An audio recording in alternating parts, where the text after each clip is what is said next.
ఇంకొక ముఖ్య విషయం అన్న తెలియజేసుకున్న, ఇప్పుడు ఈ మధ్యలో ఈ 13 రోజులు జరుగుతున్న నిరసన సమయాలలో ప్రొడ్యూసర్లు కూడా ఎవరెవరు ఇష్టం వచ్చినట్టు వాళ్ళు మాట్లాడుతున్నారన్న. ఇప్పుడు వాళ్ళని నేను ఏదో మళ్ళా వాళ్ళ మీద కాంట్రవర్సీ చేయాలని నేను చెప్తాను, ఎందుకంటే మా బాధలు చెప్పుకుంటాం మీతో.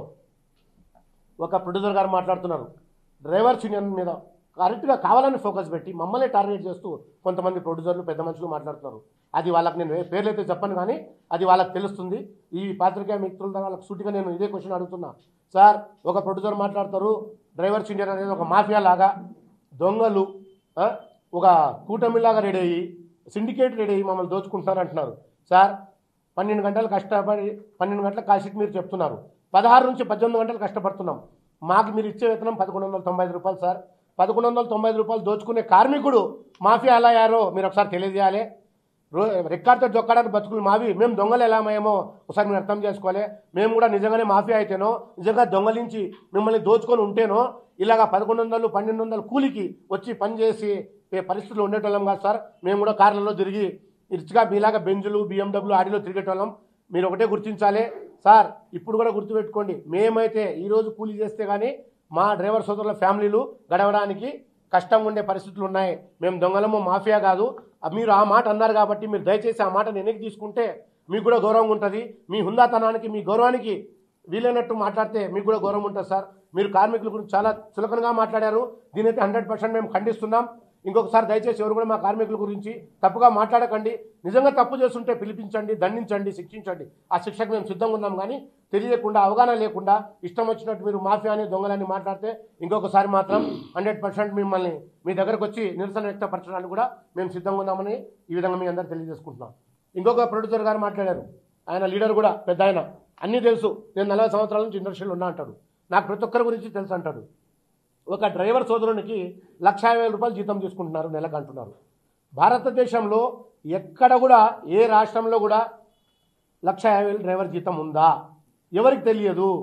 15,000, 20,000, మహా అంటే 30,000 దాటిపోదు ఎవరికి. ఆ 30,000 కూడా ఎవరు తీసుకుంటారంటే దాదాపు 20 సంవత్సరాల నుంచి 30 సంవత్సరాలు ఒకటే ఇంట్లోనో లేదా ఒక సంస్థలోనో ఒక ప్రొపరేటర్ దగ్గర, ఒక MD దగ్గర పనిచేస్తుంటే వాళ్ళకున్న అనుభవంతో ఇన్ని సంవత్సరాలు మమ్మల్ని నమ్ముకొని బతుకుతున్నారు కదా, ఇతనికి ఒక 5,000 ఇస్తే తప్పు లేదు అనుకున్న వాళ్ళు మాత్రమే 30,000 ఆ పైన ఇస్తున్నారు సార్.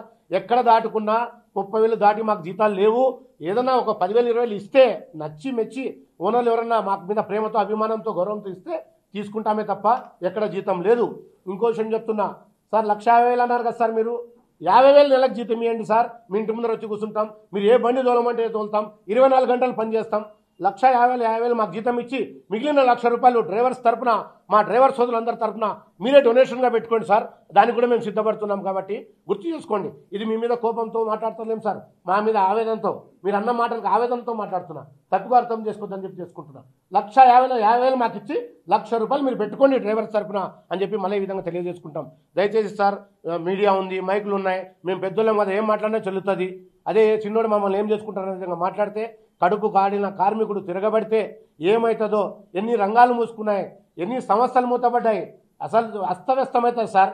భారతదేశమే అస్తవ్యస్తమవుతుంది ఒక డ్రైవర్ సోదరుని చేసుకుంటే. గుర్తు చేసుకోండి. ఎప్పుడైనా ఇంకో విషయం గుర్తుపెడుతున్నా మీకు, పొద్దున్నే 3 గంటల నుంచి 3, 3:30, 4 గంటలకు లేస్తాం. అందరికన్నా ముందు లేసేది మేమే. కోడి కూయక ముందు లేసేది డ్రైవర్ లేచి అందరికన్నా చివరికి వెళ్ళి పడుకునేది కూడా డ్రైవర్ సార్.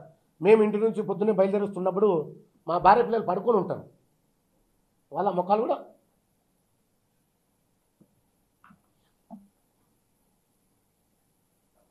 భార్య పిల్లల ముఖాలు కూడా చూడకుండా వెళ్ళిపోతాం వీధులకి. ఇంటికి తిరిగి వెళ్తామా లేదా తెలియదు సార్. మనకి మేము నమ్ముకునేది కష్టం, పని చేయడమే తెలుసు మాకు, మాఫియా తెలీదు, దొంగలించడం తెలియదు సార్. మళ్ళీ పొద్దున్న వెళ్ళాం వీధులకి, తిరిగి వెళ్తాం మళ్ళీ తెలియదు. ఒకవేళ వెళ్తే మళ్ళీ మా భార్య పిల్లలు పడుకొని ఉంటారు. అంటే తండ్రి ముఖం కూడా చూడని చాలామంది పిల్లలు ఉన్నారు సార్, మా సభ్యుల పిల్లలు, భార్య పిల్లలు. కాబట్టి మమ్మల్ని మాట్లాడద్దండి సార్, దయచేసి మీ అందరూ తెలియజేసుకుంటున్నా.